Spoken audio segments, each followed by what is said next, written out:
Welcome to Escaping Purgatory, a podcast where we watch Supernatural, then talk it through in the hopes we can finally escape this show.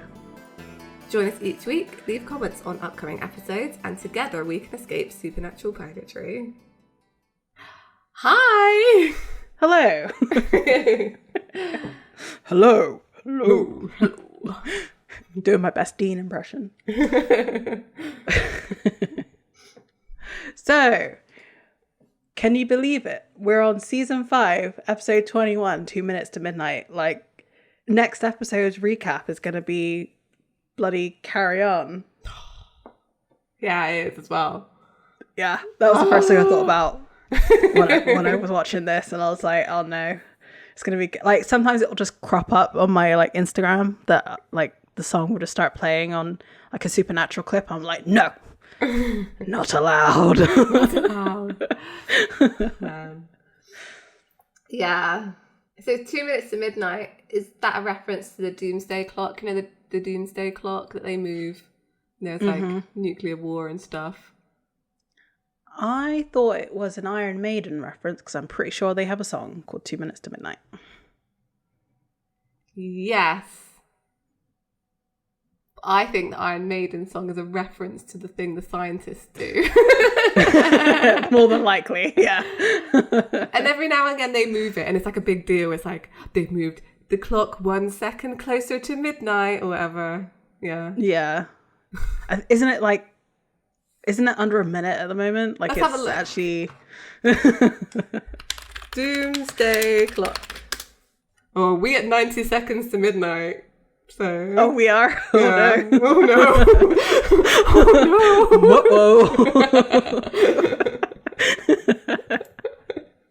Oh, no. It's fine. Yeah, well, there you go. Yeah. Close to 2 minutes, I suppose. Yeah. Close enough. So this episode was written by Sarah Gamble and directed by Phil Shigrisha. You could tell, like, I love the conversation between Dean and Death at the end of this episode. That was really well done. Like, the way that, like, the lightning's flashing and, like, lighting up his face. Like, as much as I loved Billy's death, this, like, Julian Richings version, so good. Like, he's so imposing in a way. Like, in a really subtle way, right? Yeah, he has really good presence. Like, in anything that he does, actually, because I've seen Julian Richings in a lot of things. He's always just, like, he's just there in a lot of sci-fi stuff. I'm like, it's Death. I've always said that I feel Julian Richings' death is closer to Terry Pratchett's death, you know, in his books, where it kind of has, like, a bit of a sense of humour about being Death. Right. But it's just, like, a job. It's just another layer of bureaucracy in the world that he has to, like, do this. Whereas Billy is like Neil Gaiman's Death from Sandman. Yeah, I can see that. And it makes... Sorry, go on. So it makes sense that he would have a very different view on death because he is the original one.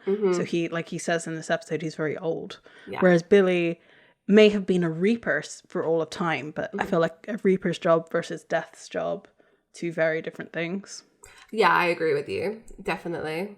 Like, the thing with Billy is, like, she's basically an office worker who's always wanted to be the boss, and now, you know, she's been watching Death deal with the Winchesters, like, well, I wouldn't do it like that. And then she finally gets a chance, so she goes, like, full ham on them, so yeah.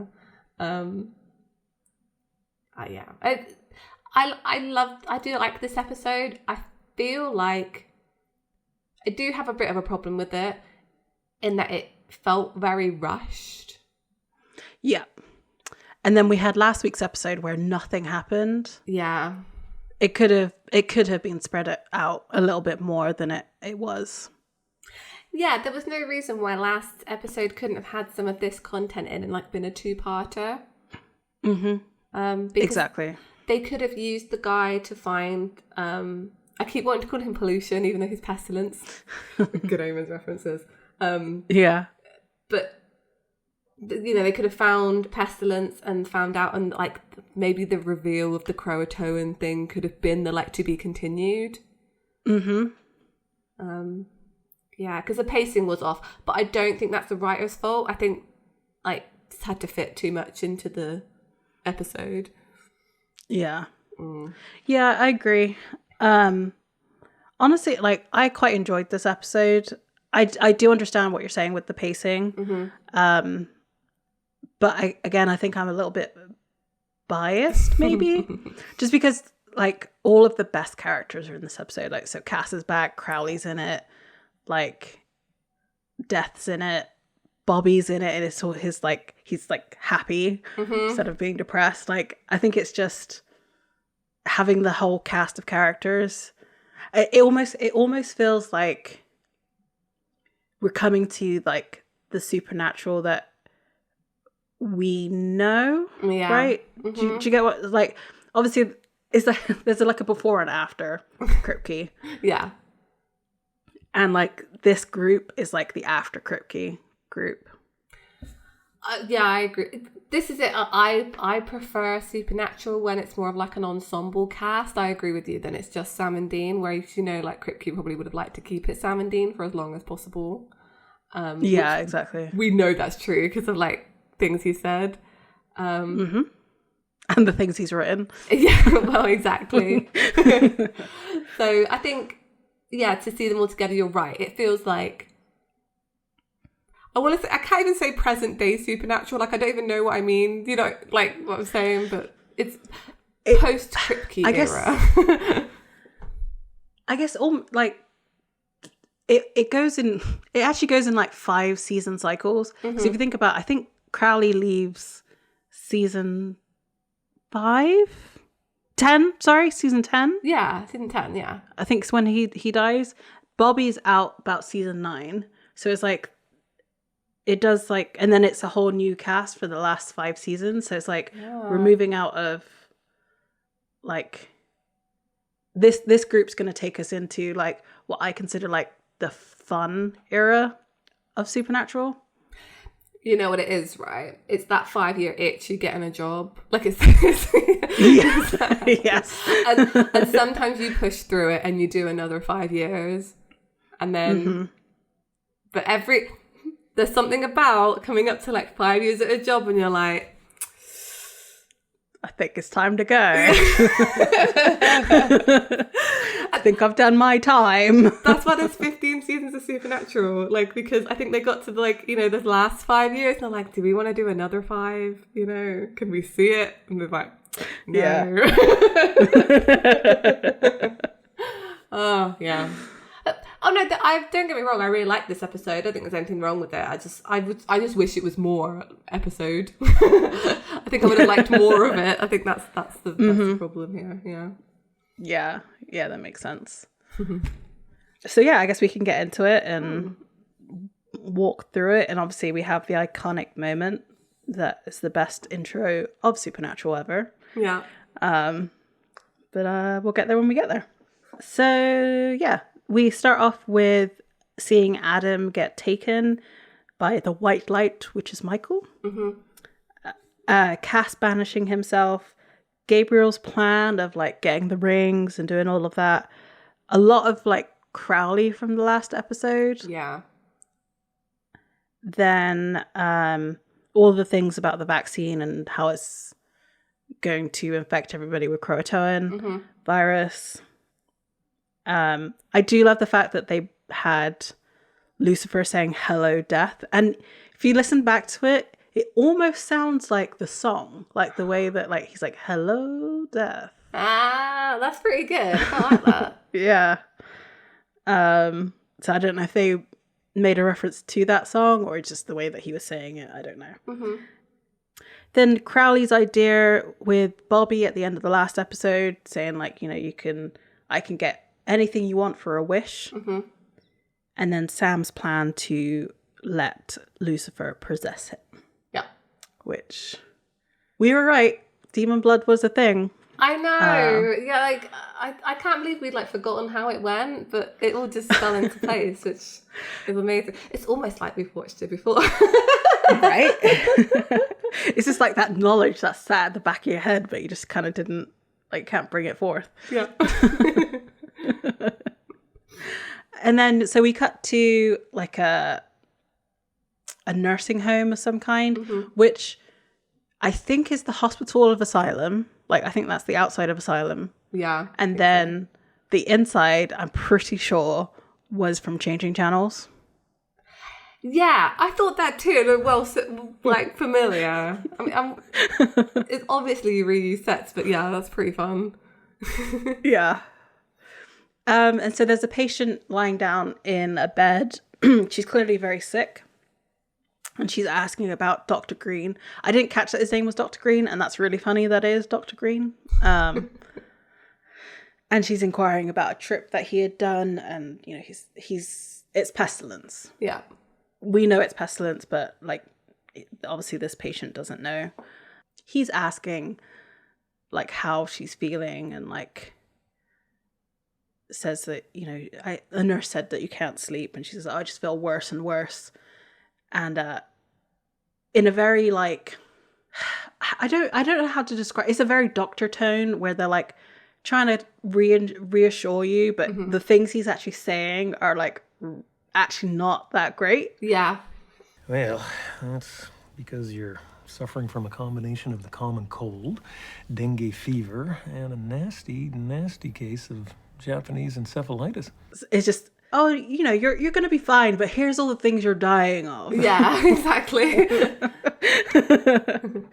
He then, like, because he's also, like, sort of touching her forehead and, like, being kind of comforting to her. Because she's like, what are you talking about? Like, I'm not sure what you mean. I said, oh, you heard me. And he realizes she didn't have chickenpox as a kid, so he gives her chickenpox as the top of all of that.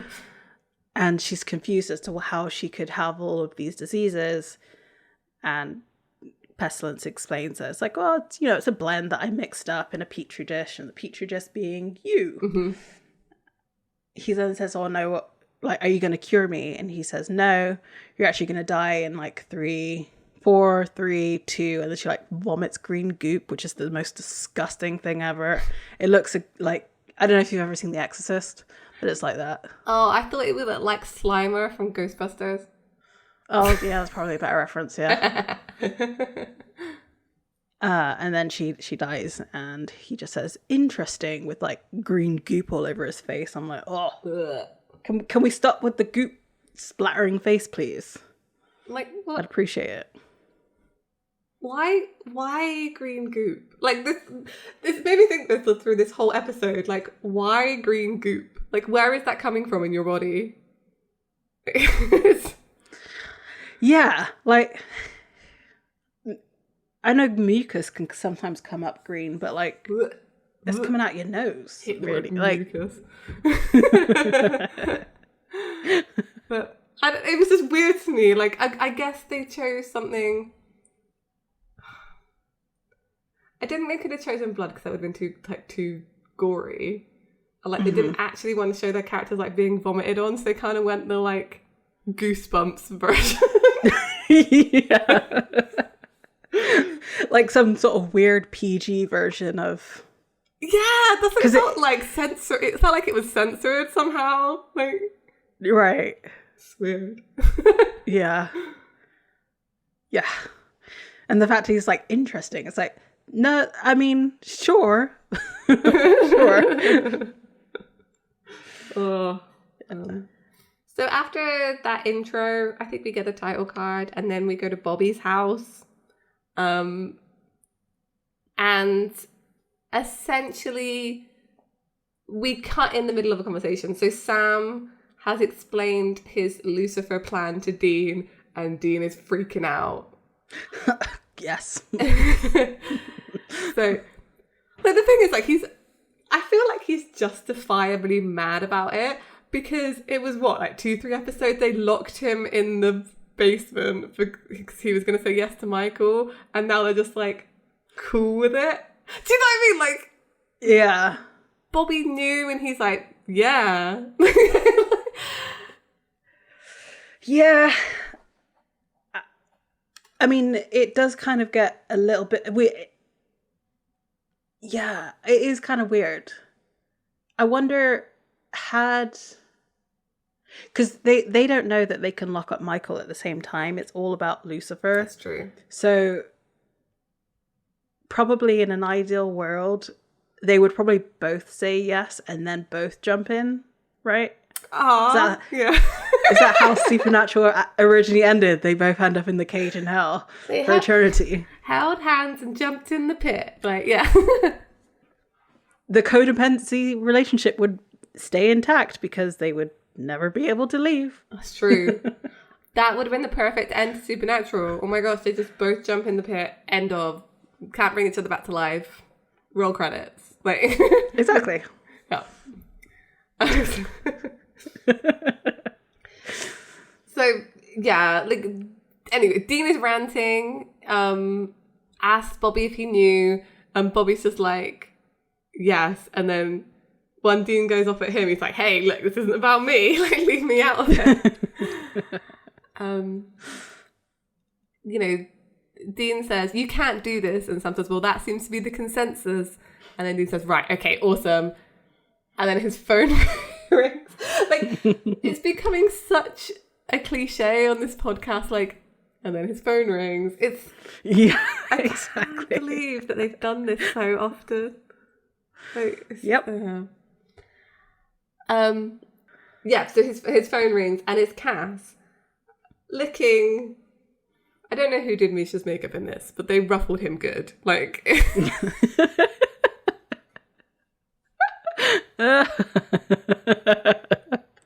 That's a good description of it. He's all like bedheady and beat up. And I loved this because Dean goes like, "Cass," and then Sam is like, "Is he okay? My bestie."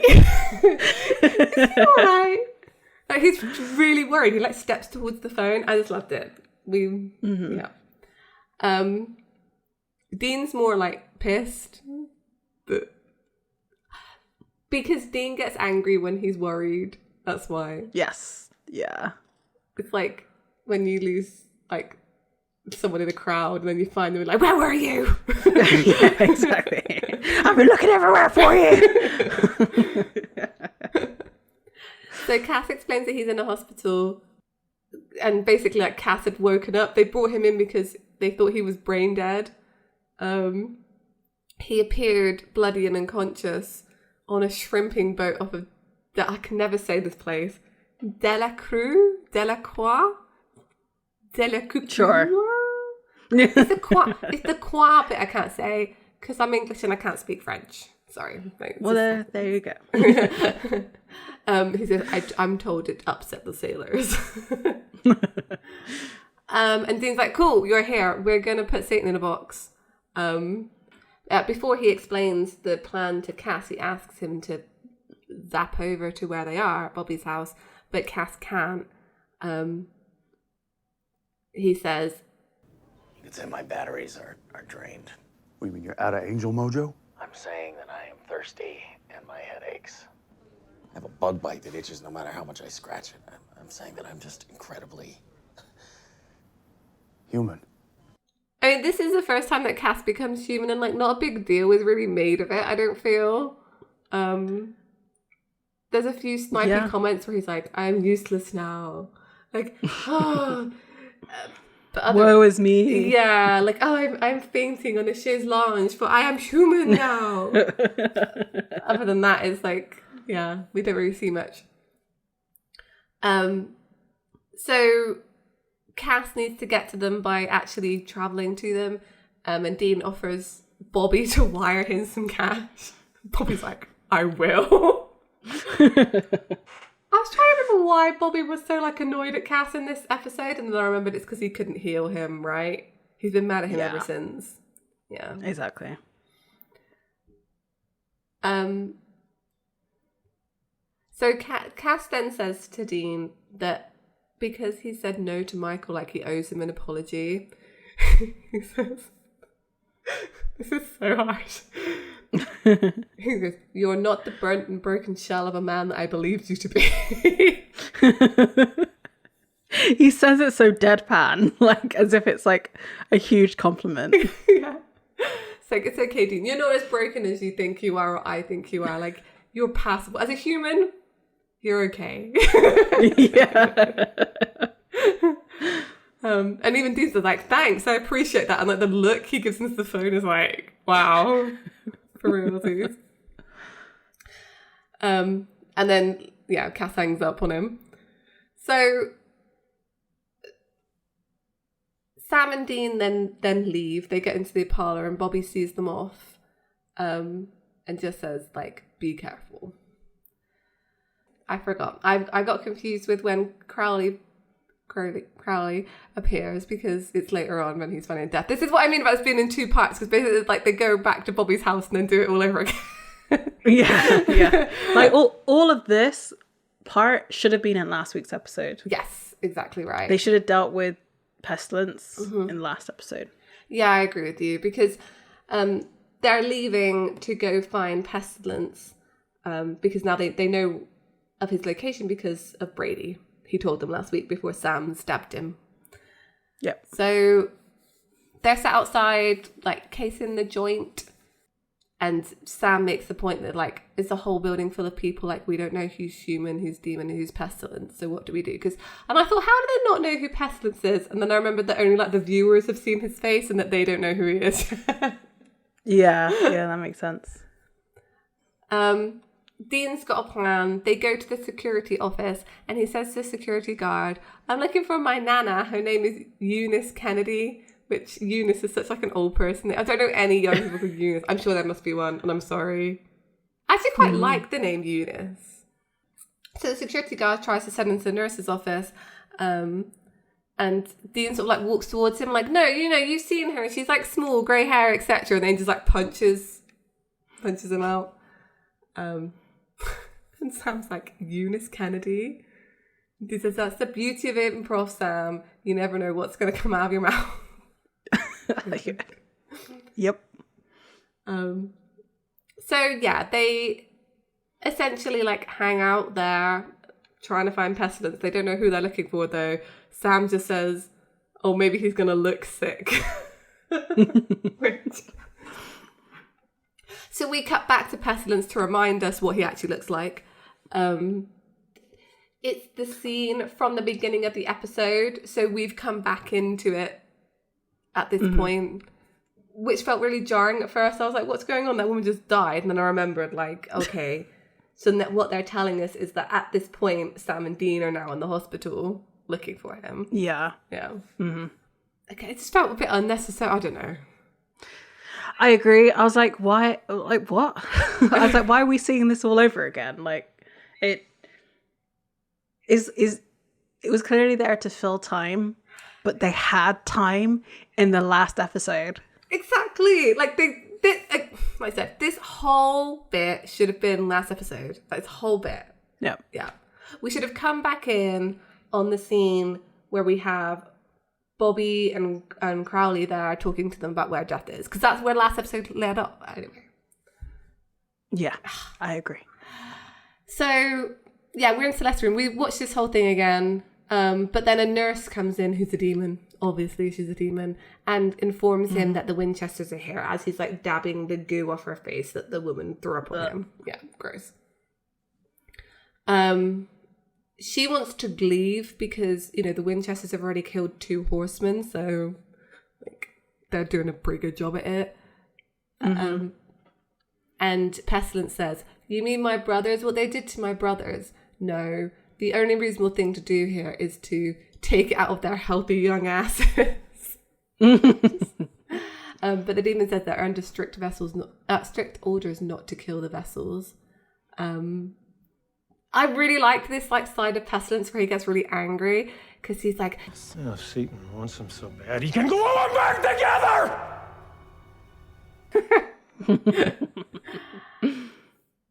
The as they leave, like the demon nurse and Pestilence, a doctor comes in and he taps him on the shoulder and just says, page me if she's dying, and then like he starts collapsing to the floor and like vomiting green goop as well. So he's clearly just taking out the rest of the humans in this hospital as he goes. Yeah, because he twists his ring to like set the Yeah, that's right. the infection amongst the population of this hospital or care home. I guess, yeah, because he's probably like, it's all dormant in the patients, right? And he's just suddenly making it like infectious. That, yeah, works quite nicely. Because, yeah, you see like as he sort of walks, like goes through, there's other people just sort of collapsing to the ground. So much green goo. Like this. So much. Slime. Too much. Yeah. I'm so glad that Sam and Dean don't have to go through green goo. They do get blood, which I'm so happy about. No, I don't know. I feel like they should have had to deal with the goo. Like, it's not fair. I don't want to see it though. I don't want to see that. I don't know, I thought it was funny.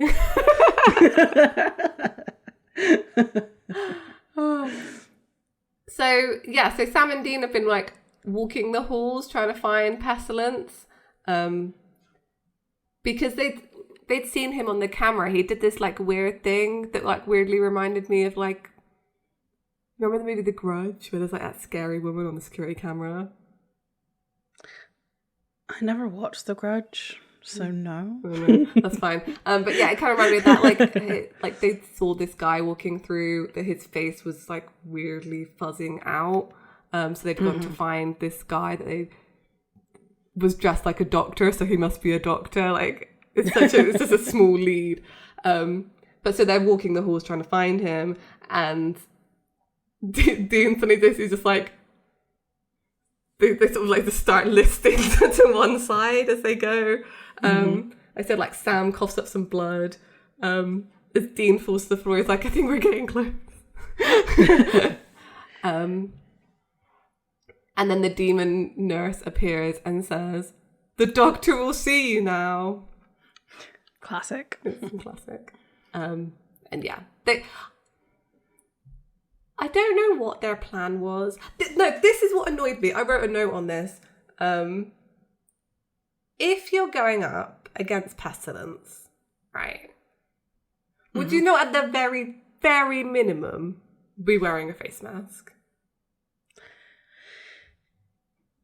Yeah, like, did they think that they would... Did they not understand what Pestilence is? Right. That's the only thing I can really think of. Like, I could see how maybe Dean might have the confidence to go up against Pestilence because he didn't have an effect from famine. That's true. But Dean facing famine versus Dean facing Pestilence, two very different people. Like, he has a reason to live now. Yeah. Like, they have a somewhat tenuous plan. So, of course, like, it would... But then they were affected by war. So maybe they thought they could, like, snap out of it. But at the same time, it's a disease. Like, he's going to give you a disease. It's not like you can just snap out of not having a disease. Right. Which is what I kind of hate about how this ends, to be honest. Like, they just suddenly don't have any of the diseases anymore. Like, what? Yeah, but it wasn't that he was causing the disease. He was, like, spreading it himself. Anyway. By killing Pestilence, that they just rid the world of chickenpox. Like, you know, like, what has happened here? Well, so he doesn't die. They just cut off his finger. That's true. But it implies that it does kill them because they were saying in the last episode that they were, like, shriveled up husks of their former selves. True. So... But the thing is, that would mean that the spread of swine flu in the universe should in the supernatural universe would have stopped because he's the one who's spreading it. Yeah, you're right. But the Croatoan stuff still goes. But you're right.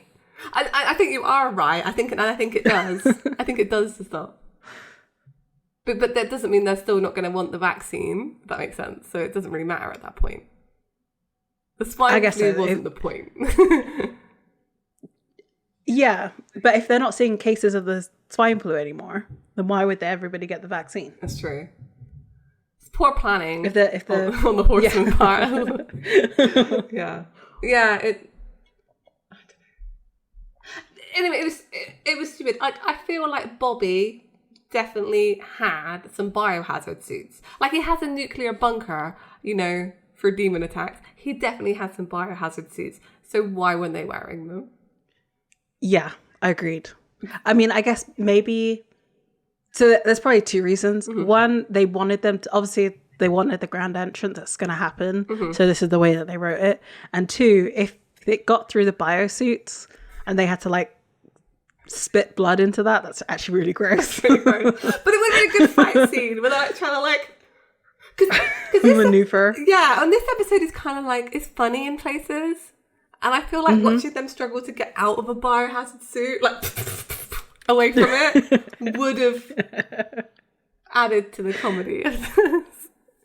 I can just see, like, Dean, like, flapping his hand trying to get the glove off or something, and Sam just looking at him like, what are you doing? Like, you just pull it. Exactly. I don't know. I was just a bit mad about it. I was like, not even... They wore face masks at the hospital. They have them. Like, just the bare minimum. Gloves.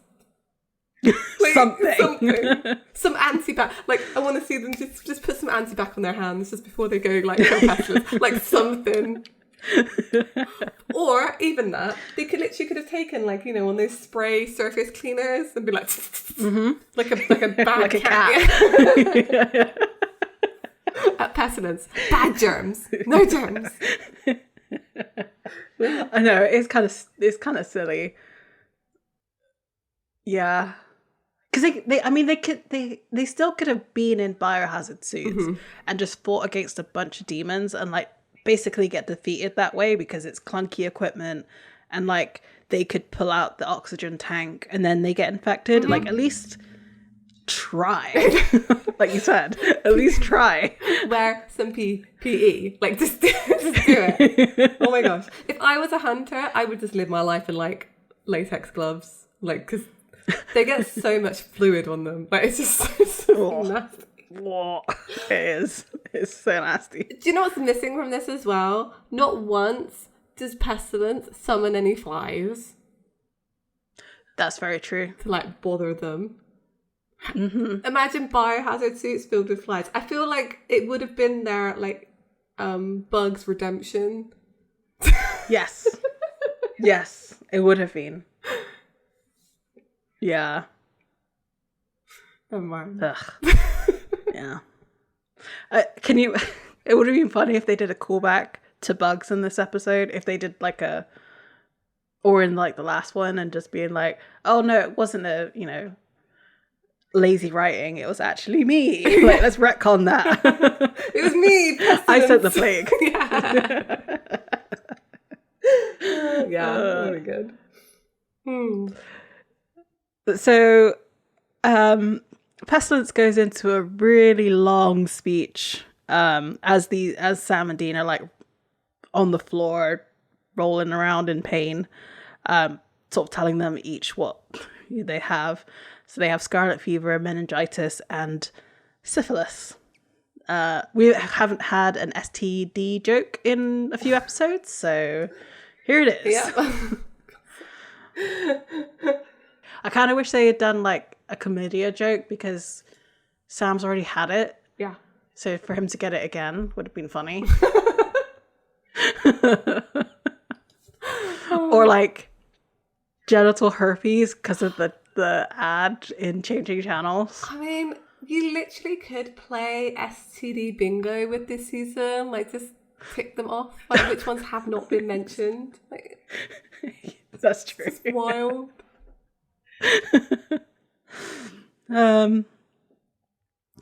So he's, you know, just all up in their faces doing a monologue, saying that it's just going to get worse. He then goes on to talk about, like, how disease has a bad rap for being filthy and chaotic, but it's actually, like, the people who are filthy and chaotic, not the disease itself. Pure, single-minded.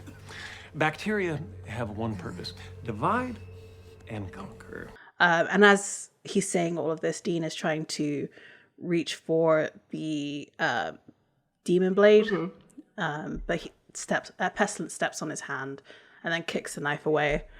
And he's like, in the end, it always wins. I wonder if the horsemen were fallen angels as well, because of what he says here. It says, it's a wonder why God pours all his love into something so messy and weak. It's ridiculous. Like, he's getting really angry as he's saying this. Like, I wonder if they were once angels, like, that had fallen with Lucifer.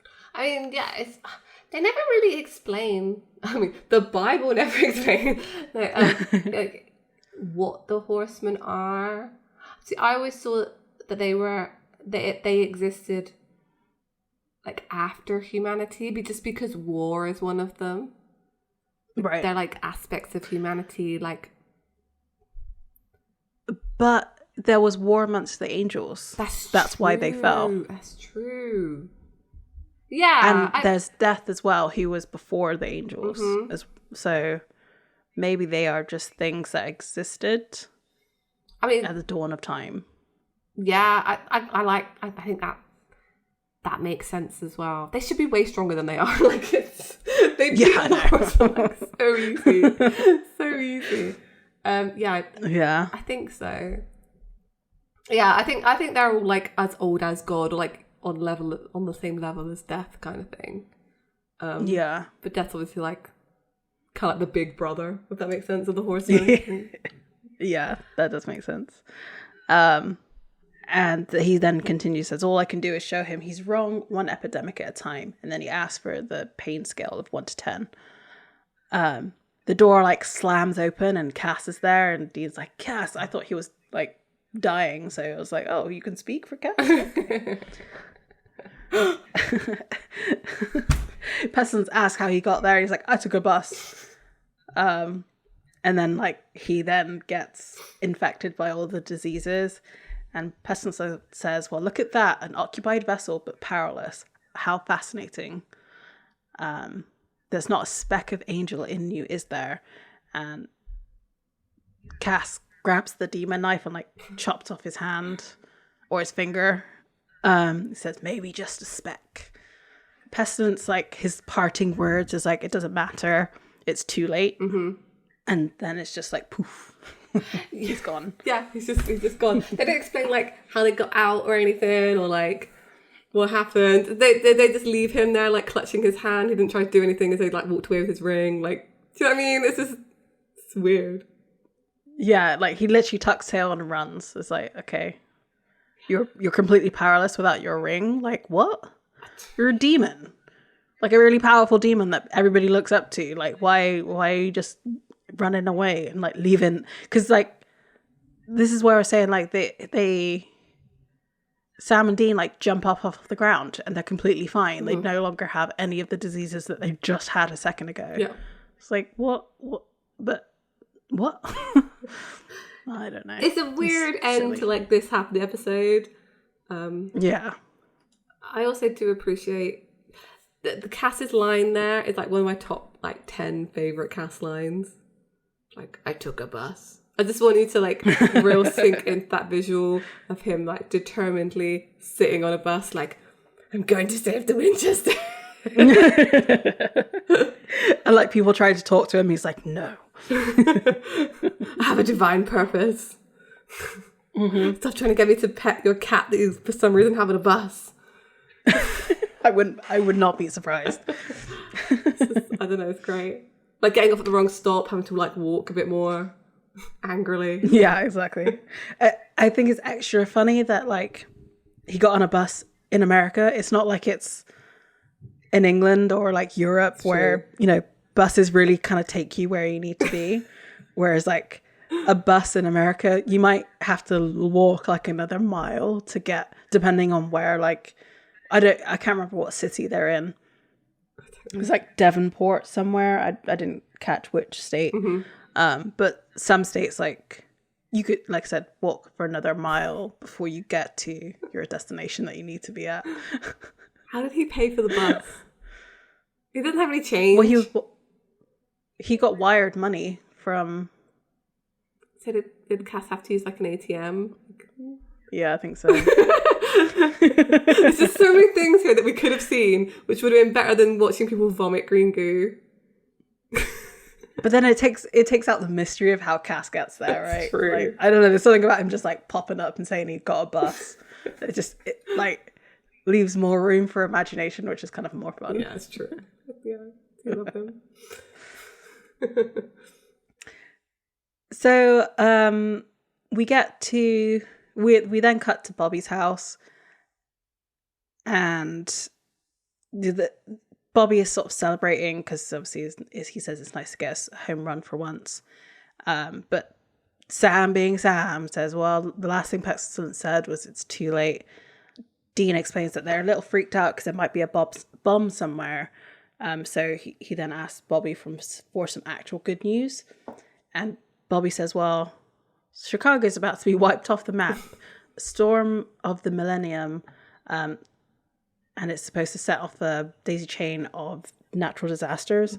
3 million people are going to die. I don't understand your definition of good news. I will say this for Sarah Gamble. Although she tried to kill off Cass for realsies when she was showrunner, she does know how to write him. Like, it's good. Yeah, it's very good. And so Bobby explains, well, the horseman's going to be there. So if he can stop him before he kicks up the storm and get his ring. And Dean's like, well, you make that sound so easy. Like, we'll just do this and it'll be done. And then Sam asked the important question of like, well, how did you put all of this together? And Bobby's like, well, I had help. And of course, Crowley pops in. Crowley's actions in this episode, I think, is why they demon-proof the car, because the amount of times he pops in and out, and you can tell it's really annoying Dean, that like he's like, you know what, we're gonna have to put him in the trunk, and we're gonna have to put a devil's trap in the trunk and Crowley him. Like, he's doing it as well to just be like, look shit, because he's like, yeah, basically, yeah, exactly. It's funny. So Crowley pops up and says, don't be so modest, I barely helped at all. He's like, hello boys, pleasure, etc., etc. And he says, go on, tell them. And Bobby says that he sold his soul, because millions are gonna die. So and then Crowley sort of elaborates and says, no, I only pawned it. I fully intend to give it back. And essentially he's blackmailing them, saying that like, as soon as I give the soul back, you're going to kill me, especially, what does he call Sam? Oh, actually, no, before he even gets to that part, like, they sort of talk over each other, and Sam's question of like, did you kiss him, stands out. And it's just like, he's like, I'm just wondering. Like, why is that the thing that you're asking? Like, Sam doesn't always radiate like little brother energy. This moment is so perfectly like the thing your younger sibling would say. Like, it's so perfect. I just love it so much. And like Bobby vehemently denies it. He's like, no. And then Crowley holds up his phone and it's like a picture of them kissing. He's like, why did you take a picture? And Crowley's response was, why did you use tongue? It's so great. I mean, convention goers will know, like, this is, I guess, old fandom lore now, that Mark Sheppard does have that picture still saved on his phone and will get it out if you ask him. Yep. So yeah, then Crowley goes on to explain that he's blackmailing them basically so that he doesn't get killed by Sam, basically.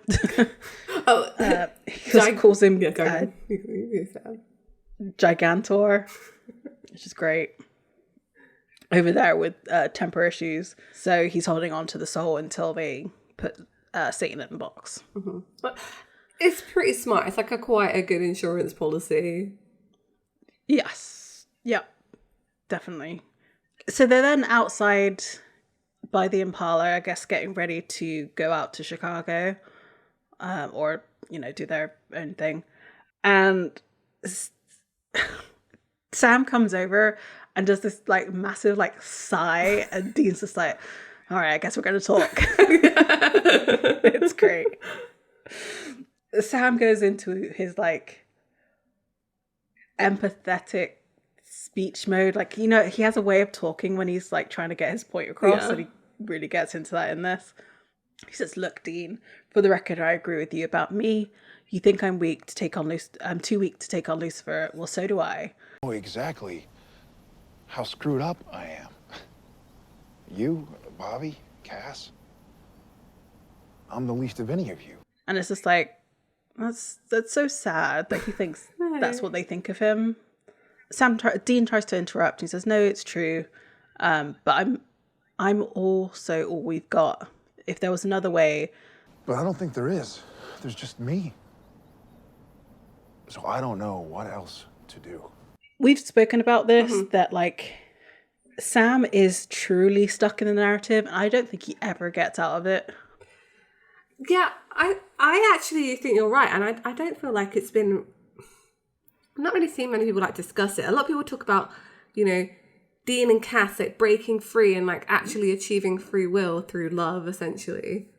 But like Sam doesn't get that ever. Like he plays out the end of the hero's journey, because think about any like fantasy book you've ever read where there's like a boy from a village who has a destiny to do and he has to go off and fulfill the destiny. Most of those books end with him like living alone as a hermit in the wilderness because he wants to finally get away from it all. I mean, that was the ending for Sam. I know he has a family, but he didn't end up with that Eileen who we are led to believe he like truly loves. I mean, he brought back from the dead, for goodness sake. Like, Right.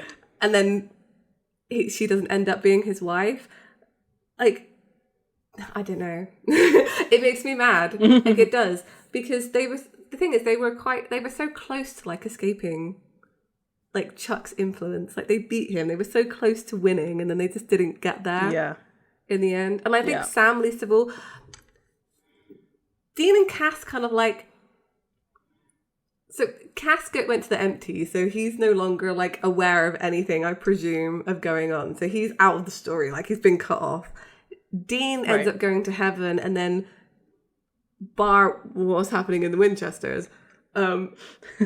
Years, decades, like flash before his eyes in a second. Like he's also been time jumped through the narrative. Like he doesn't have to live through it. Sam had to live a whole life away from all the people that he loved and try and rebuild his family. Like if it's a happy ending for him in one sense that he did finally get that family and found happiness. But that intermittent time from when Dean died to him like finding his blurry wife must have been the worst time in his life. Yeah. Yep, definitely. Like, especially since they know that, you know, or Dean, I can't remember exactly how the conversation goes because I've only seen it once. I'm pretty sure it's like, you know, don't bring me back. Like, this is the last one. So there is no fight to get Dean back. Yeah. And they wouldn't be in one anyway because they literally have God on their side. So if Sam's turned to Jack and was just like, hey, can you bring Dean back? He would have come back with no consequences for sure. Exactly. So, and you're right, Sam's the one who is truly, truly stuck. Like he's got no one to pull him out, really. Yeah, like, so it's also revealed like pretty soon that there's too many reveals in this episode. This is what really gets on my nerves a little bit with sort of last episodes of Supernatural. Yeah. They keep dropping things in so quickly that like you don't get time to really like appreciate what they're saying. I agree. Yeah. But yeah, it's just and it's not even yet. It like comes up in a little bit. So yeah, basically Sam is Lucifer's only choice there is nobody else that can possibly take on this plan. And like, they also can't ask anybody else. Yeah. So if they had found like another mystery brother, like they can't really ask this mystery brother to be like, hey, can you condemn yourself to eternity in hell to stop the apocalypse? Like, I know we just like met you, but like, can you do that for us? Like, of course not. They're not going to ask like a stranger to do that. Do you know, in HBO Supernatural, they would have just found some guy and like shoved him in. You think? Yeah, like maybe it was. You think they'd be more ruthless? Yeah, like, you know, Nick, like they would have just like lured him to the edge and been like, bye, shove, yeah, goodbye. Yeah, exactly. Yeah, I don't know. And then instead of a phone call, it's Crowley, and he's like, and scene. He's such a little shit in this episode, like you said. Really is. And Crowley hands him a newspaper and says, you need to see this, and like points out an article. And the pharmaceutical company is rushing the delivery of the vaccine to stem the tide of the unprecedented outbreak, and shipments leave Wednesday. Sam and Dean like look at each other like, well, why do we care? And Crowley has to point out that it's like, you two are lucky you have your looks. Your demon lover, Brady, VP of distribution, Nibius. Coming, you getting the idea? It's like, aha, yes, you got it. And then it then clicks that pestilence was spreading swine flu, and not just for giggles, but so that they could do the vaccine, and the vaccine is filled with Croatoan virus, as we know. Sam says simultaneous countrywide distribution is quite a plan. And Crowley says you don't become a horseman for nothing. And he says you better stock up on everything. This time next Thursday, we'll be living in Zombieland. As the like scene fades out, you hear the beginning tones of Oh Death, which is like, I love that transition of like, because, well, obviously on a rewatch, and I think I've watched this part of the episode like multiple times, especially like clipped. It's just like really hearing just like that starts off the song. I was just like, oh, shivers. I mean, everybody knows the scene, right? Yeah. Of the, I guess is it a Cadillac? I think it's a Cadillac. I think so, and obviously it's white because, you know, Death rides a pale white horse, so of course he has a white Cadillac. Yeah.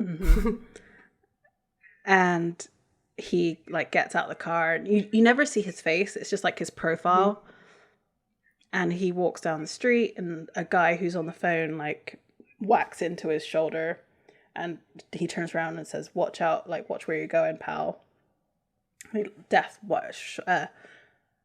wipes his shoulder, and the guy like falls, and this is all kind of like in slow-mo and like, oh, it's just go rewatch it because it's really good. You could say that guy had a brush with death.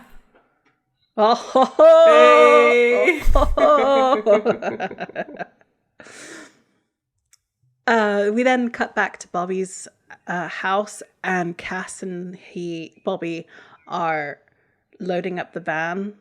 We find out that Dean and Crowley are going to go to Chicago, and Cass, Sam, and Bobby are going to go to the distribution center for the vaccine. I love this. I don't know why I love a Dean and like Crowley team up, and it's just lovely to me. Maybe that's the true ship that I really enjoy, is like Dean and Crowley. Like it's because Crowley's so head over heels for Dean, like through this whole series, and like Dean is just like, he's just another nerdy guy, like he's a pain in my ass. Yeah. So yeah, Bobby and Cass have a conversation, and Cass is basically like, woe is me. He's like, so this is the 11th hour and I'm useless. I have all this, and he's like, all I have is this, and he has like the shotgun. All I have is this. What am I even supposed to do with it? Point it and shoot. And Bobby's like, you really gonna bitch to me? Quit pining for the varsity years. Load the damn truck. it then cuts to Dean, and he's like, all right, good luck stopping the zombie apocalypse. And Sam's like, yep, good luck killing Death. Foreshadowing much. Yep. Which I guess they didn't know. I was foreshadowing, but there you go. Because that doesn't happen for like another 4 seasons. No, right. And then Sam says, remember when we used to just hunt Wendigos? How simple things were. It's like, yeah, we all remember those days, Sam. We all remember those days. I love that they're getting to the point in their journey where it's like, oh, we're going to do something that'll probably kill us, but like we're not going to have a long heartfelt goodbye. It's be like, yeah, it's a Tuesday. Yeah, basically. Point out as well here, one of the fandom's favourite songs that goes along with Cass is the song Angel with a Shotgun. So, you know, he's just living the life here. Yeah. They should have armed Cass more often. I feel like there's something about like an angel with a weapon that's like not angelic, that's like feels more like he's fallen. Yeah, definitely. I mean, so without his grace, he can't summon his angel blade, or like he doesn't have any fighting skills anymore? Like what has prevented him from like just, I don't know, throwing his blade at a demon or something? Like, why does he have to? I guess it's to show how like human he's gotten, and like so he can be like, oh, I'm so useless. But you're also right. Like, the badass, like, knife skills don't just, like, go away. They should have given him, I don't know, a machete or something. Like, you know, why are they giving him a gun? He doesn't know how to use a gun. Like, give him something that he knows how to use. I bet Cass is probably, like, really good with a spear. You know? Yes. You know why? So when you said that, have you seen, was it Immortals with Henry Cavill? Yes! Where he's like a Spartan or whatever. I have seen that movie. That's a good movie. It's a good movie because Henry Cavill's like movie if you like Henry Cavill. Yeah. I just got a vision of Cass or Misha dressed like that with a spear. I was like, yes, please. Basically in a loincloth and a spear, and that's it.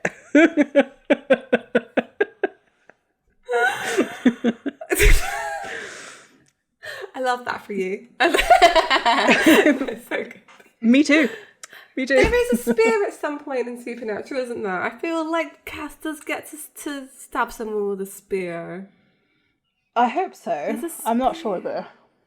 A spear feels like a very angelic weapon. I don't know. Yeah. But I agree. But isn't it Gabriel's angel blade is a spear? No. I don't remember this. The angel blades, the archangel blades look all twisty and weird, don't they? There's a special spear, a spear of something, and they stab the person with the spear. I'm sure. We'll get to it, and I'll be like, the spear! In about 3 years' time. I'll remember it's fine. Yeah. Oh, man. So, Sam hands over Ruby's knife to Dean, but Crowley says to hold on to it because he has a scythe, like one of the kind of a smaller one, and it's actually Death's scythe, and it can kill anything and everything. And I love that it don't explain where Crowley got this. He's just like, eh. I'm the king of the crossroads, like. Of course I have it. I'm like, what? Okay. This is the first time he refers to himself as king. Yeah, I thought that too. Like, this is him confirming that he's, first of all, Crossroads Demon, which I guess we kind of knew because we have seen him making deals. But, like, have we seen Crowley's eyes change? No. No, we haven't, have we? Because, like, Crossroads Demons have been red so far, haven't they? So, like, it wasn't confirmed that way. I love, like you said, they just drop lines in this episode and you don't really think about it after, and you're like, oh, he's just admitting here that he's the actual king of the Crossroads. He's not just a demon. He has status, which you feel like should have been information that we got earlier. Yeah, exactly. And like this whole little section as well should be really important as to like how powerful Crowley actually is, because he tells Bobby to like, you know, he says, "You're just gonna sit there." He's like, and Bobby says, "No, I'm gonna river dance." And then he says that like, you know, you wasted your deal. You get more if you phrase it properly. So, I took the liberty of adding a teeny little sub-A clause on your behalf. So then he adds the fact that he can make him walk again. I don't understand how they don't all see that Crowley's being really manipulative here. Yeah, I know. Like, he's getting in their good graces. He's he did something that Cass couldn't do. How annoyed. Like, I don't feel like you really get to see Cass's face in this, but like, Cass must be pissed. Like, a demon did the thing that I can't do right now. Like, oh, yeah, that's not gonna feel good. And then the fact that like Crowley's getting to go like hunt with Dean, so he's just sort of. I love the one-upmanship that they have between them. Exactly. When you actually rewatch it, there is like a layer of competitiveness between Cass and Crowley, like that's just so fun. It is. And the funny thing is, you know Crowley is keeping score. Like, Cass might not be like really thinking about it. It's just like something that's nagging on his mind. But Crowley is like, no, I've got to do this. I've got to do this. I've got to do this. Then I'll be number one. That was the one thing was missing when he finally becomes like king of hell in that like basement or wherever it was. Like, I needed a whiteboard that just had like tally marks. It just said like me and Cass with no other explanation. Exactly. Yeah. So we're then in Bobby's van and everybody's like driving to the distribution center. Cass says yes to Lucifer, then jump in the hole. It's an interesting plan.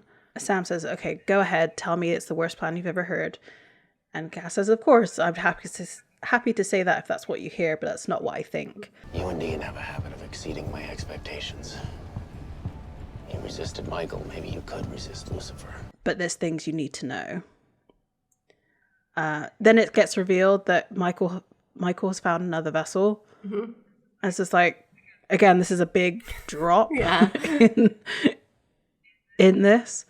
What I was saying with like finding another vessel for Sam, this isn't out for Dean. Dean doesn't need to be the one anymore. Yeah. There's never not the one for Sam. So, like in any situation, I feel like Sam is never given a second option, whereas Dean is always given a second option. You're right. In pretty much all of the situations that Dean gets in, he had a choice or an option not to do it. Like, if you think about him making the demon deal to bring Sam back and then ending up in hell, like, he could have just like not done that. right, exactly. And then like this whole say yes to Michael thing, like Adam gave him an out because him and Adam are actual John's sons and Sam isn't. I'm still maintaining that is like legit. There's other examples like later on where he could have just like not done that. Like, just don't do it. I'm trying to think. There's the Mark of Cain. Like, he didn't have to take on the Mark of Cain. Like, there's no, like, he chose. It seemed like that was the only way at the time, but like there definitely probably another way. And it's like Sam is always looking for the other way. Yes. Like, he's the one who proposes all of the other plans that will help Dean. Whereas Dean's like, no, we're going to go full stream ahead and it's going to be like full on Sam to like, he's all... No, I'm not going to say that because that's not actually true. Nope. The thing is like, Dean gets real mad whenever someone makes a deal, and he's like, why did you make a deal? We know not to make deals. We know how that was going to turn out. And it's like, yeah, you know how it's going to turn out because you're the one making the deal. Every time. Every time. It's you. You're the one doing it. You're the problem, Dean. I'm sorry. Yeah. Yeah. So it's revealed that Adam is going to be the vessel. He clarifies that, if you say yes to Lucifer and you fail, the fight will happen and there'll be, the collateral will be immense. There's also the demon blood. So we were right that it was this season that Sam does drink all of that demon blood. I didn't realize it was going to be next episode. I thought it was over a span of episodes that happened, but obviously it's there must be something about Swan Song that will either make the episode feel really, really long or really short. Because I can't, there's a lot that has to happen in the next episode. So much. The milk jugs of blood. I always just remember it. I don't know why. Yeah. It's just... And it's also revealed that Nick has been drinking gallons of blood, probably daily. Oh. And Sam's face when that's revealed is just I've worked so hard not to be addicted, and you're telling me that I have to drink gallons. Yeah. Oy. It's tough. Yeah, it really is. I did kind of like this because I feel like it's one of the first time that Sam kind of gets a bit of more respect from Cass. He has called him an abomination recently. That's true. I think for a Cass to be on board with the plan is quite important to him. Yeah. They're besties. He's finally doing something that an angel agrees with.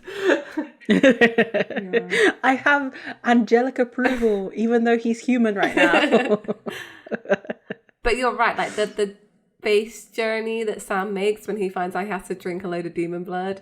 Because the getting over the demon blood thing was something that was done on his terms, and then saying yes to Lucifer and then jumping in the hole is also on his terms. And the fact that he has to drink demon blood to do it is kind of taking control away from him, where that's pretty much the most important thing that he needs at this point.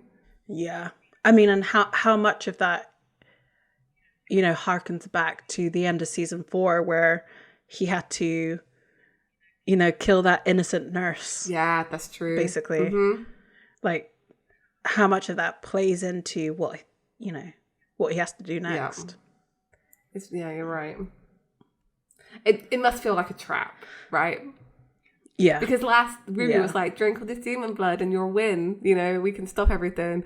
And now Cass is so you know what you got to do? You got to drink all this demon blood to win. Yeah. Which also then brings into question, what happened when he killed Lilith? Because he lost all his powers after killing her. It's they never really clear up what demon blood does for Sam. I mean, Cass says, he's drinking it to keep him from exploding. But the reason why he drinks demon blood in season 4 is very different to the reason why he has to drink it in the next episode. It's weird. Yeah, I don't understand it. It is odd. They don't really explain what is demon blood? What does it do to Sam? Does it just enhance his psychic abilities? Does he need to have a strong psychic thing going on to house Lucifer? Is it not just a purely physical thing? Why though? Just a line of exposition I think Phil would have been handy. Yeah. Yeah, exactly.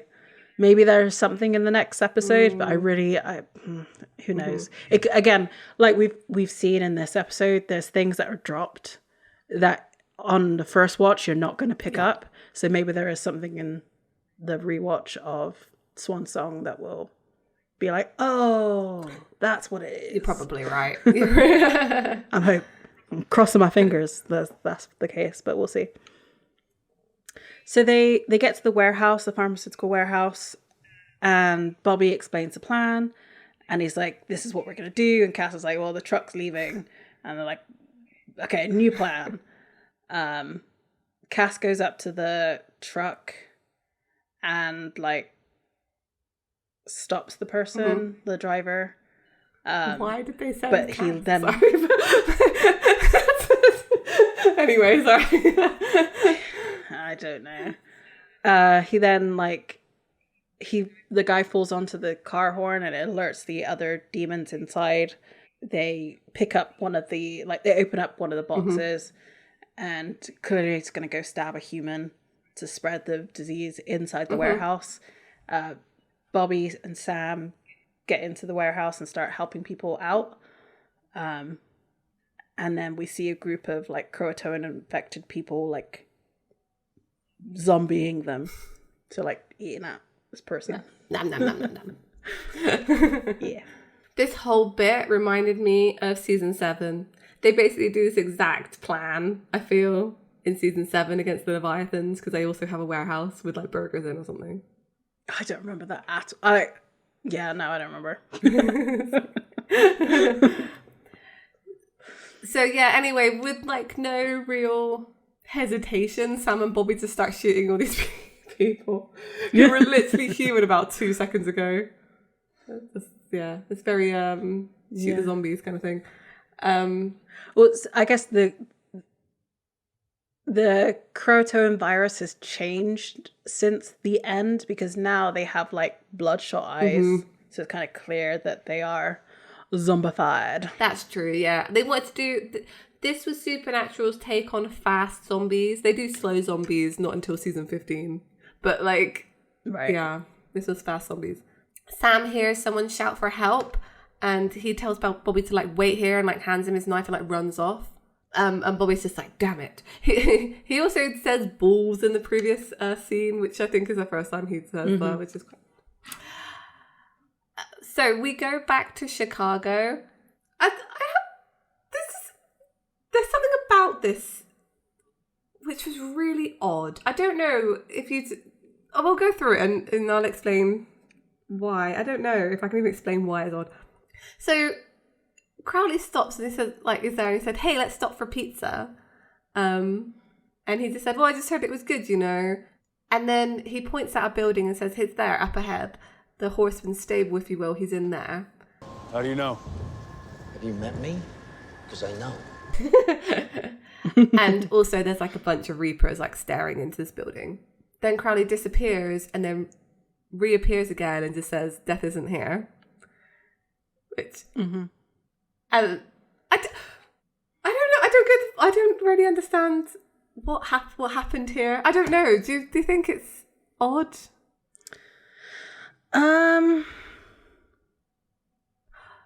So, no, it's not odd. He's trying to break the contract. That's the way to get Bobby's soul back, because he says, all deals are soul back or store credit. Oh my gosh, no way. Know. I think you're right, because Crowley opens this scene by saying, do you want pizza? Right.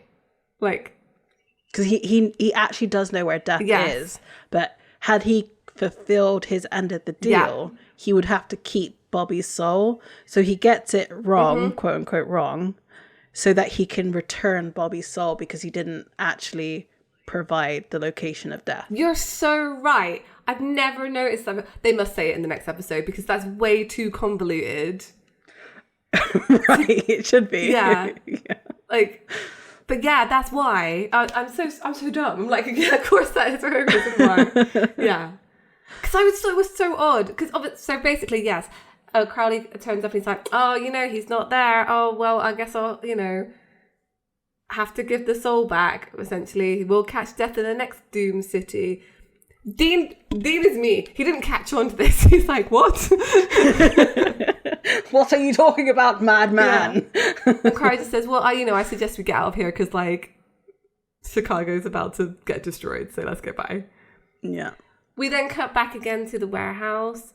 Sam's saving some people by killing some croats, and they send people go, go, go, go, go. So Sam kind of brings these people back to Bobby, and then he hears another noise and runs off again, and there's a camera zoom into Bobby's face, and at first I was like, what is that expression on his face? And then me too. I think the later conversation confirms that it's admiration.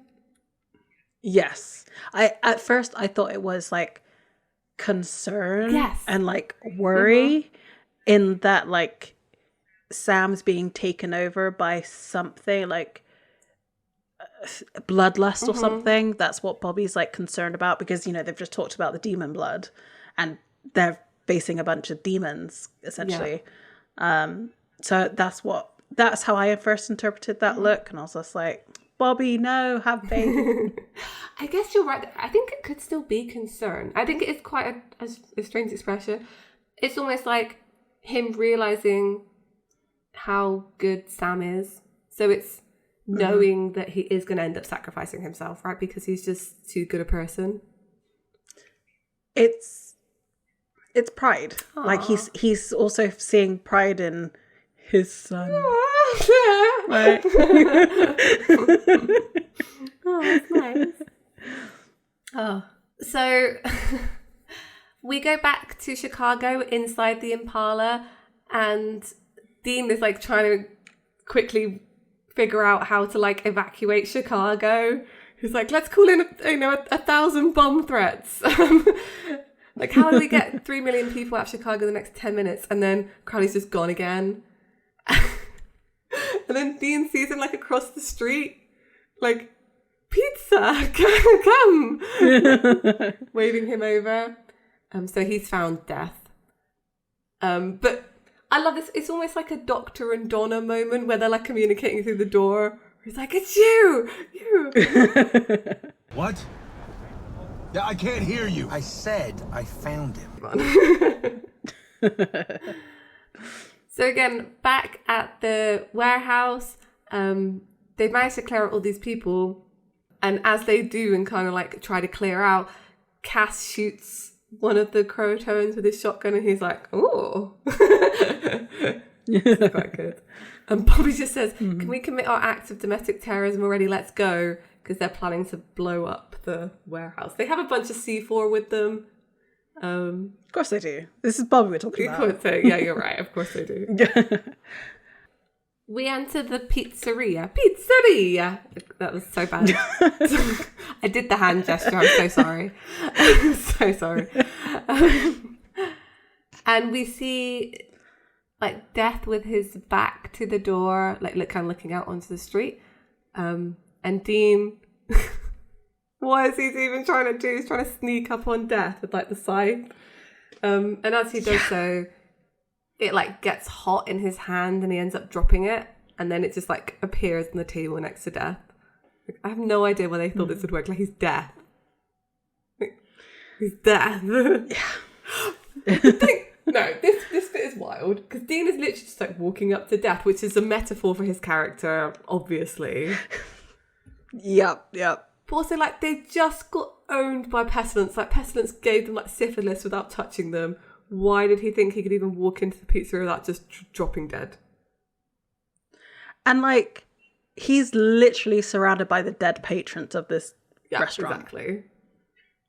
Like, if Death wanted you dead, you'd be dead. Like, he wouldn't even have to think about it. It's just wild to me that they like there was no plan, right? And there never is when they go up against the Horsemen. And what's funny on top of that is like, I feel like with supernatural beings and their weapons, they are somewhat connected to them.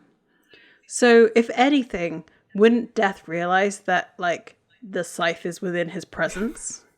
It's like, and like give it away that he's right there. This was never going to work. Like, the only way, I mean, we can talk about this a bit later, but like the only way this ever would have worked is that if Death does like acquiesce and give him the ring, which he ends up doing, obviously. But like, that's the only way it ever would have worked. Ever. Yeah, like what?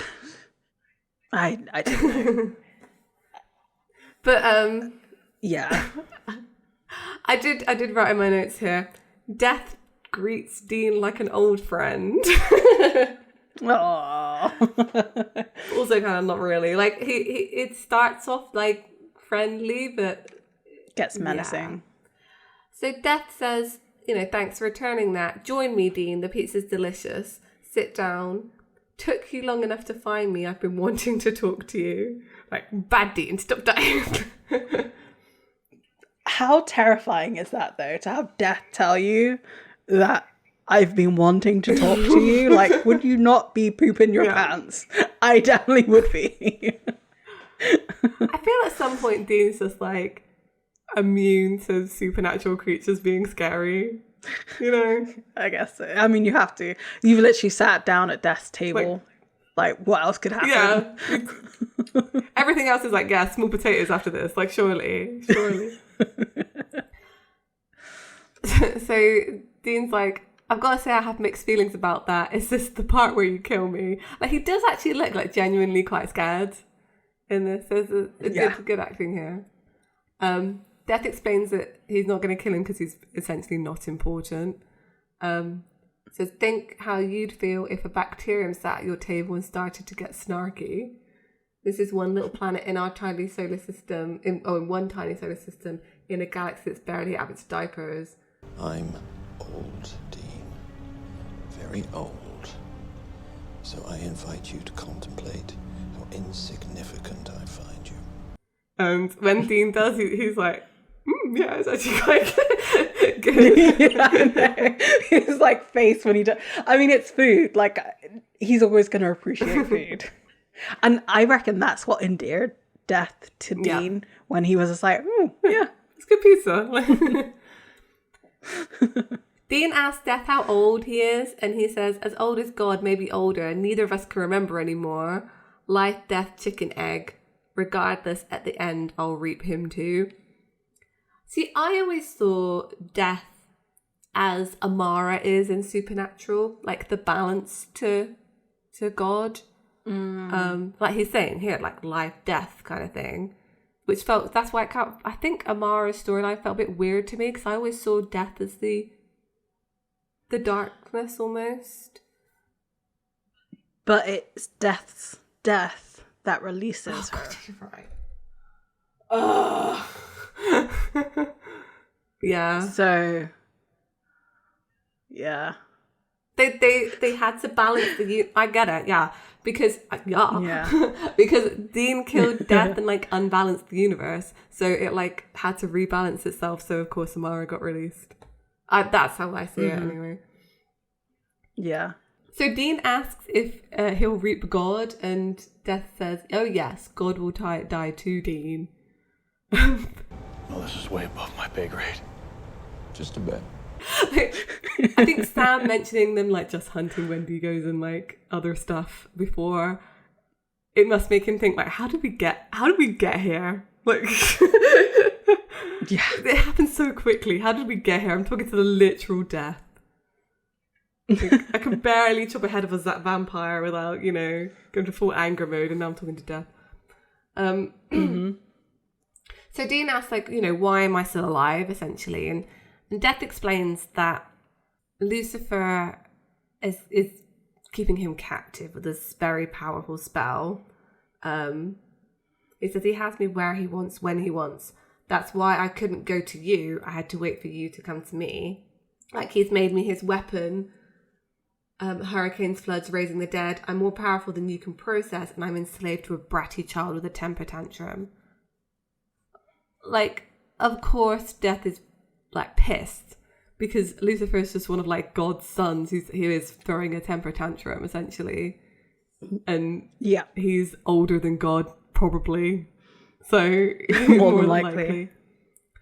And Dean's like, oh, so you want me to unbind you? And Death's like, well, that's your ridiculous bravado again. Of course you can, but you can take the bullets out of Lucifer's gun. And he takes off his ring and like puts it on the table next to him and says, I'm inclined to give it to you, meaning the ring. Dean's a bit in disbelief, but he, as he always does, he pushes his luck and he's like, Chicago. And Death says, well, I suppose it can stay. I like the pizza, but there are conditions. So the conditions are that he has to do whatever it takes to put Lucifer back in the cage. And he's like, yeah, all right, yeah, sure. And Death's like, no, whatever it takes. Like, he knows Dean, and he does know Dean. Dean has died enough times for Death to know Dean, and why Dean has died enough times. So I need a promise.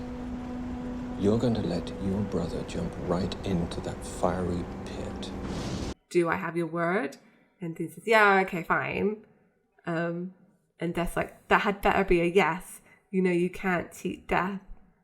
And then asks if he liked the instruction manual to the rings. This must be where they start getting on like a bad footing with Death. And like most things, it's Cass's fault in the end. Because, well, like, Sam does die. Like, Dean doesn't just like let him, but it does happen. And it's Cass's fault that he ends up coming back. Yeah, that's true. Sorry about it. I'm just thinking of like all the interactions that they have after this with Death, and he just gets more and more like exasperated with them. I'm thinking in specifically like the end of season 6 when he puts the soul, like Sam's soul back. Yeah. Was it the end of season 6? No, it's like middle of season 6. Yeah. So the end scene of this, like we cut to Dean like sat outside Bobby's garage place, and he's just like putting the rings close together and then like taking them apart again. They go like boom, like those magnets you have as a child. You know, there's like ones you throw up in the air. It always bothered me, and I don't know, just aesthetically, that Death's ring wasn't the middle ring. So I think it was like a oopsie in the design choice, like because it was basically like a simple wedding ring for war, and I'm guessing they didn't know how they were going to design the rings until they got to famine, so they had to like they couldn't go back and change it. So that's why it was in the middle. It also makes sense. So you can buy all of the horseman rings, and I have Death's.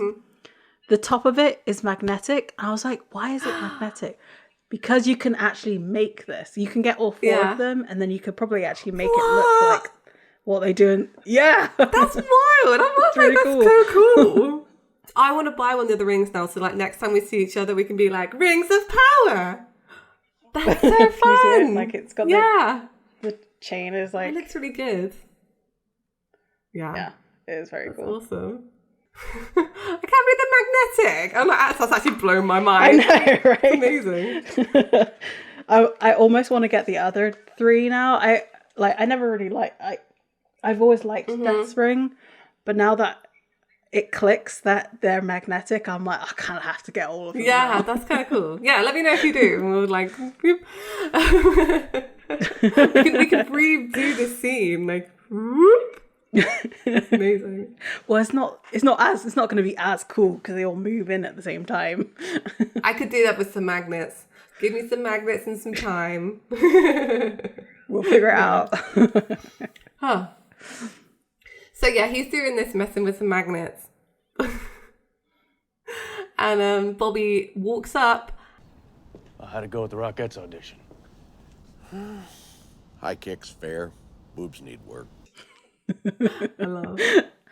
There's a really good like videos on YouTube of the Rockettes actually doing all their like practices and stuff, and it's so much work. Like it's so amazing.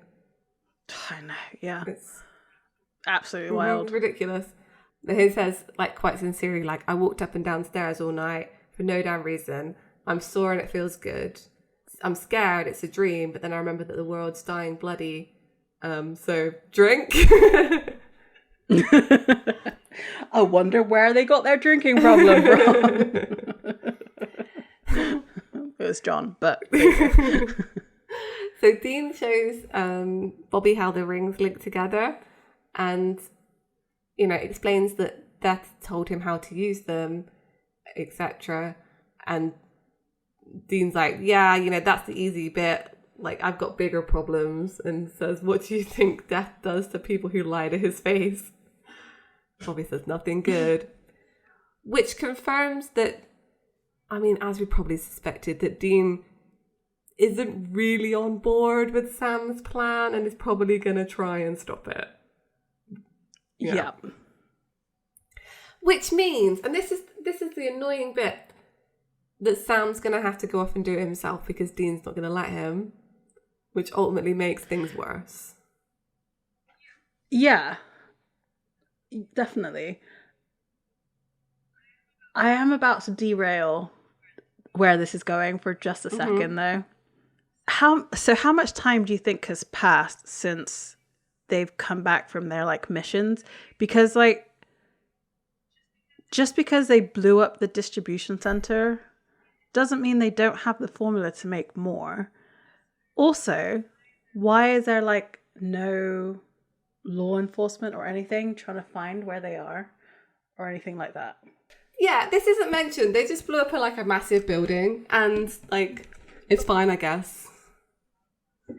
Right, like did the people, they got a lot of the people out, but did they get everybody out? Like Bobby literally calls it an act of domestic terrorism and like they just get away with it.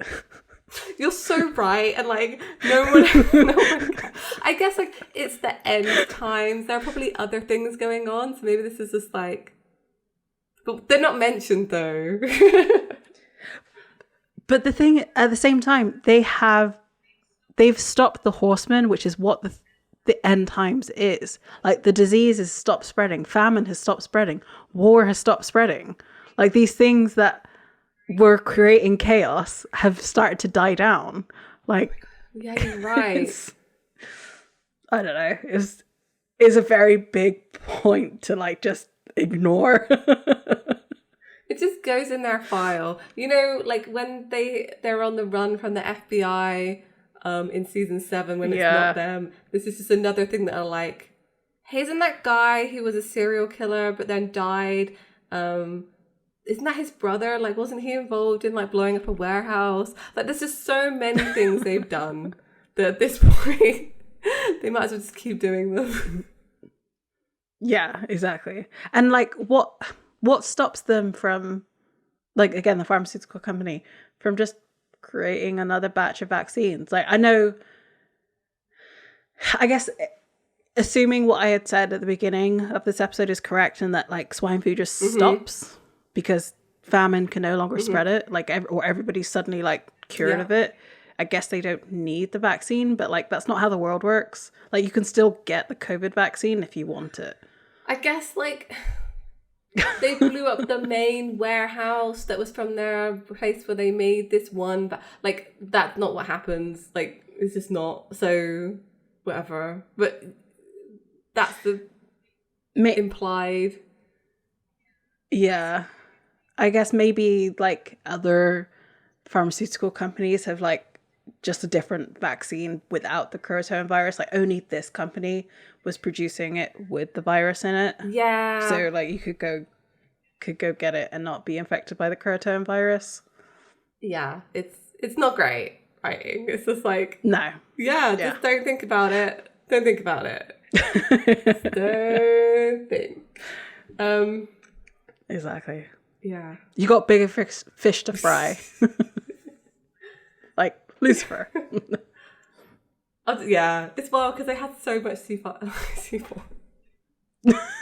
How is Bobby not on some kind of like watch list? Bobby never has any issues with the FBI. Just saying. And he impersonates them like all the time. Oh, you know what it is? It's Sheriff Mills. She covers for him all the time. It's what it is. What it really is. Plot armor. Yeah, of course. So, yeah, Dean says that, you know, he told Death that he was cool with Sam driving the bus on the Lucifer plan.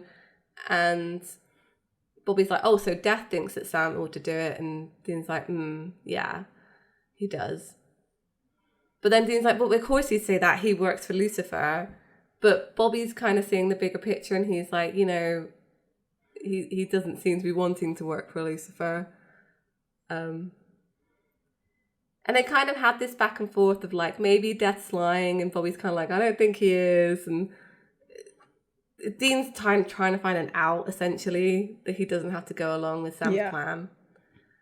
And eventually he says, you know, like, what happened to you being so against this? So Dean says to Bobby, like, why you were against this, now you're not. What happened? I'm not saying Sam ain't ass full of character defects. Which, I mean, if that doesn't sum up all of them. Domestic terrorist, demon blood drinker, alcoholic. Yeah. That's I would say that's a asshole. And Bobby's like, well, back at Niveus, I watched that kid pull one civilian out after another. Must have saved 10 people and never stopped, never slowed down. We're hard on him, Dean. We've always been. But in the meantime, he's been running into burning buildings since he was, what, 12? And Dean's like, he like, you can see him changing. He's like, yeah, you know, Sam's great. But he's like, look, Sam has got a darkness in him. I'm not saying he don't, but he's got a hell of a lot of good in him too. He says, then you know Sam will beat the devil or die trying. That's the best we can ask for. So I got to ask Dean. What exactly are you afraid of? Losing? Or losing your brother? And then it just ends. Yep. I love that they kept it silent through the beginning of the credits. Really? Like, it takes a while for the outro music to start, and it's just like, it really like sets in, like, we all know the answer. Of course we do. And the thing is, Bobby's still laying out hope that Sam might survive, because he says beat the devil or die trying. But the plan has Sam dying either way. Like, there's, like you said 3 or 4 times this episode, there's no out for Sam. He's going to die at the end of this season. Unless, I don't know, Dean stops him. But then we're asked the question, should he stop him, though? Exactly. And, like, this has happened before. This is what I was going to say at the beginning of the episode, but I wanted to wait until here. I guess it was season 4 when Sam was detoxing the first time, or, you know, the big detox, where Bobby and Dean are talking about Sam's good attributes as a person. And they, you know, the whole reason why Sam goes kind of murderous at the end of that episode is because he doesn't get to hear them talk about him in this way. He only ever really gets the negative side of it. Like, this conversation, like, I understand it's important that Bobby tries to convince Dean that this is a good idea, and that, like, you need to be there for him and let him, like, not separate, but be there. But I do feel like Sam needs to hear that they actually have faith in him, because throughout the whole entire season 5, Dean has been like, well, I've lost faith in you. Like, every turn you've let me down. And now Bobby's like, well, actually, and so Bobby's also done the same thing. He's been a little bit snarky with that too. So I feel like it is really important. Like, we already had Cass say it to Sam, which is like a huge thing.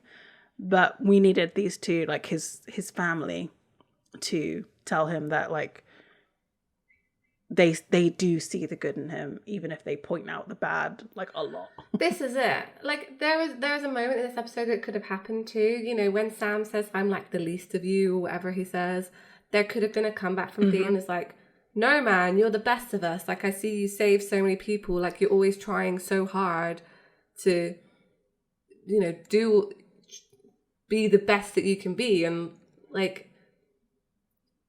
there was a moment there where he could have said that. It's obviously a choice, and it makes sense that he doesn't, because Dean he can't, like, say those kinds of things out loud, almost. Even to Sam. Yeah. Well, you think he'd be able to, like, shore up his brother, but it's just, the thing is, Dean's never received, like, praise in his life, you know, from his own father. Right. So it's difficult for him to know how to give it to somebody else. Exactly. But that doesn't mean that he should, during that moment, though, he definitely should have done. Like, well, and the thing is, it's also, it's also having one, like I said, with Cass has given him confidence. Now this is Bobby giving his confidence behind Sam. So even if Dean can't say it to his face right now, at least he has two people on his side. And I think this is where we're going into Swan Song. Like, you can see where the story is going, that like this whole season is about faith and how you can easily lose faith in somebody, even somebody like really close to you, and how long it takes to like build that faith back up again. And Swan Song is kind of like the culmination of that, to see how far you have to go to like rebuild that faith, and then how strong it can be in somebody. Yeah. Looking forward to next week. Me too. Me too. It's going to be... The thing I guess I'm looking forward to most are the, like... I'm hoping, anyway, we'll see, the more quiet moments between Sam and Dean in the next episode, and, like, maybe seeing this change in conversation and seeing on screen Dean's faith in Sam. Presumably they have like a week. Yeah. Right? I feel like that's kind of like where we're at with the plan. Just because of like the distribution thing. The sense of urgency is kind of missing a little bit in this episode as well. Agree. Like, I think it's this idea that they can just keep traveling to all these different places. Because they're in 4 locations. I mean, Bobby's doesn't really count, but like they're at the care home, then they're in Chicago, and then they're wherever the distribution center is. Like, they're in a lot of places, and like, I don't know, there isn't, maybe in Swan Song there's more of a sense of urgency. We'll see. I don't think there is, actually. I'm trying to remember what happens in Swan Song, and it's like a lot. But you're right. It's like they keep saying the apocalypse is coming, but like, when though? Yeah, exactly. I feel like we need to see like a calendar with it like circled, you know, like today. Yeah. I kind of almost wish that, I know they never really do this in any TV show, but like that it wasn't always a year in the season. Like, either they extend it, so like maybe it's over several years that is shown, or they shorten it and it's like 6 months has actually passed in a season. Like, the idea that it's a year for a season is just like a little tiring. I know what you mean. What you want is like Supernatural 24. Where it's like hour by hour. Yes. Yes, exactly. Because they mess around with like how long things are apart, that you don't really get a sense of time. Yeah, they mess with time and they mess with distance as well. Like, you're right, they can go to all these different places, but as far as you know, this all took place in one day. But the distance they travelled might have been like several days that they were on the road all together. But we don't see any of that, so it doesn't feel like that any time has passed at all. Yeah. Exactly. Yeah, you're right. The sense of this is what I mean about the pacing. I think the sense of urgency is off. Because the thing is, they seem to have had time to formulate this plan, and they still seem to have time for then Sam to put it into motion, even though Michael's found the vessel now. You would think that would accelerate the timetable.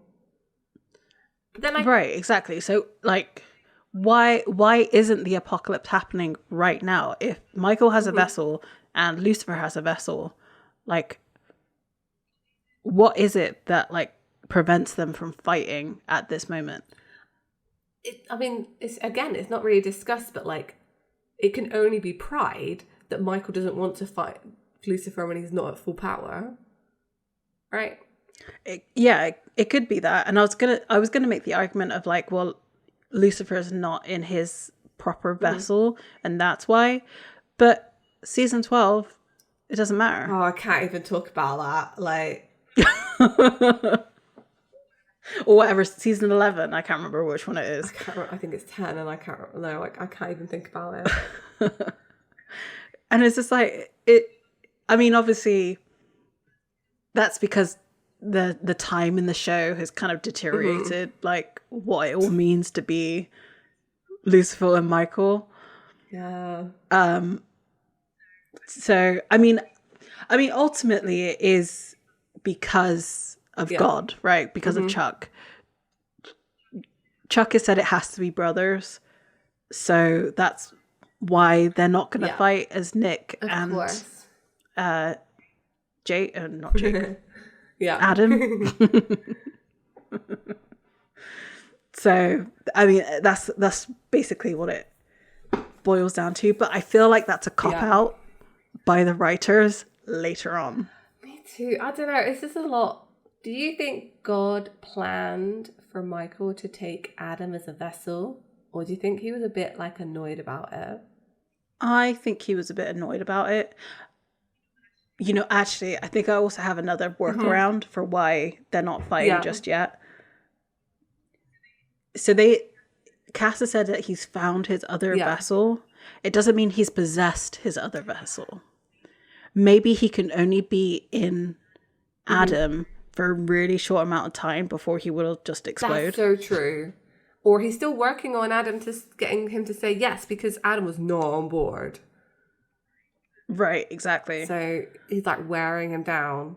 That's so true. There's a lot that it could be. I feel like some of it's explained next episode. I hope so. Or is it all the stuff that, like, all the fan theories and fanfics that have just been floating around for years that we've just sort of trying to put into this next episode? This is the problem. Like, my brain is so stuffed full of, like, it's not just supernatural, but you're right. It's like the fan fiction, all of the like fan art you see online, like people's theories and stuff, all just like mixed into like the blender of my brain, and it just like spews out of my mouth into this podcast. So, you know,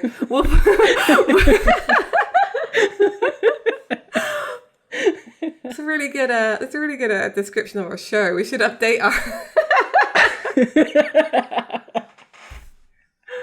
the mouth blender. I think on Welcome to Mouth Blender, a podcast where we rewatch. we stuff supernatural into our mouth and we blend it.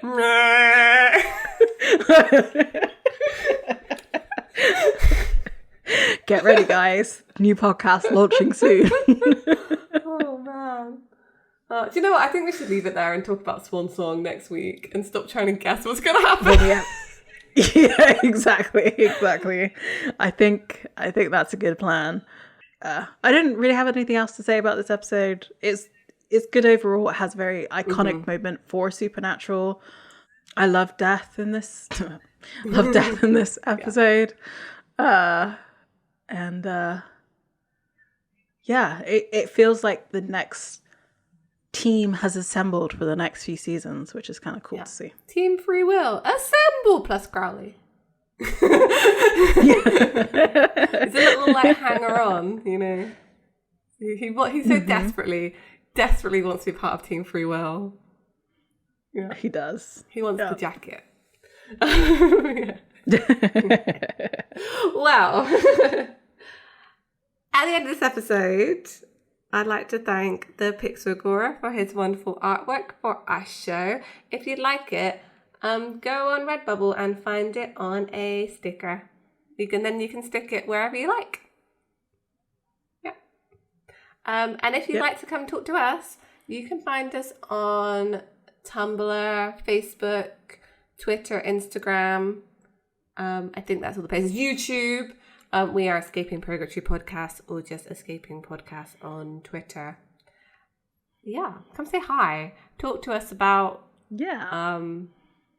Rings of Power. Not the TV show, the ones in Supernatural.